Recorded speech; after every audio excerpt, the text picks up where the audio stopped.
Good afternoon from the farmer's garden. I'm one of the farmers and I'm standing out by our apartment garden right now.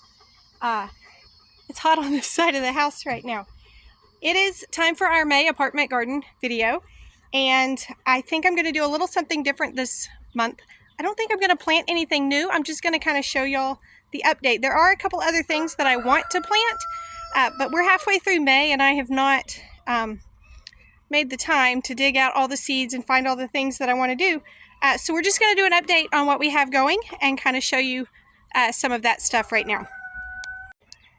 If this is your first time seeing one of our apartment garden videos, let me go ahead and real quickly tell you what's going on here. So we generally sell vegetables to the public, but I am doing something new this year. I'm kind of trying to teach y'all how to grow some of your own things.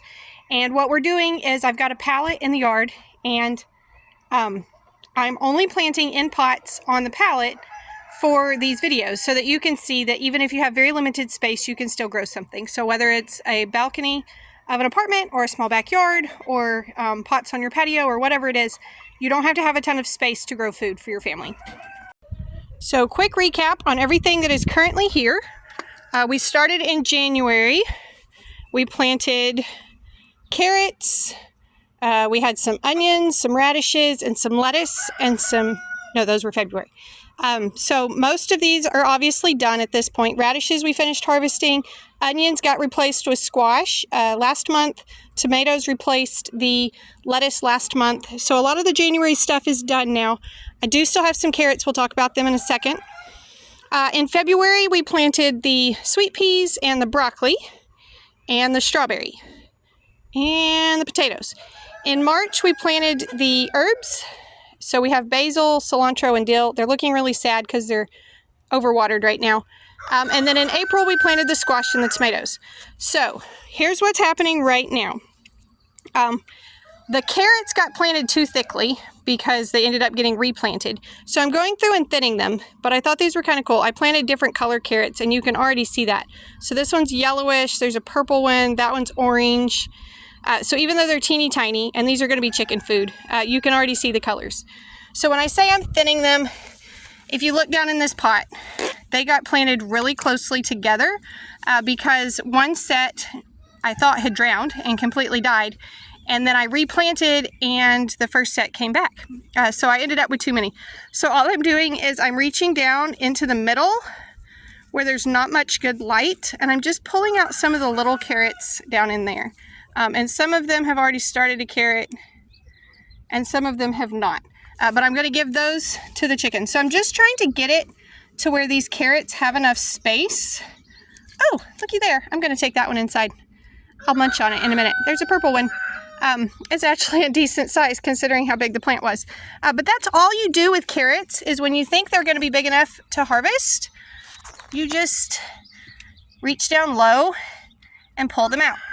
So I'm going to finish thinning these in a second. The broccoli is done for the year. It is still trying to put off these little offshoots, but because it's hot, it's not doing well. So I'm going to cut those back off at the ground and be done with those. The squash that we planted is looking good. So it's got some little buds in here. So if you planted squash in April with us, there's a little baby squash right there. It's time to be paying attention to your plant. I have no idea why this one is so far behind and so little. Tomatoes. The tomatoes right now have beautiful plants, but they're not blooming. They have some little buds, but still no blooms. Sometimes if a tomato plant is too happy, it's just content to grow and grow and grow and not produce any fruit. So it may be a situation like that going on. It's kind of dry right now, so it's probably going to get a little less happy. Sweet peas are also going to come out because they're just getting kind of tough at this point. So I'll take those out in a little bit as well. The kids have picked a couple of strawberries. The ducks finally started leaving them alone. No strawberries right now, just weeds. But we do have a bloom.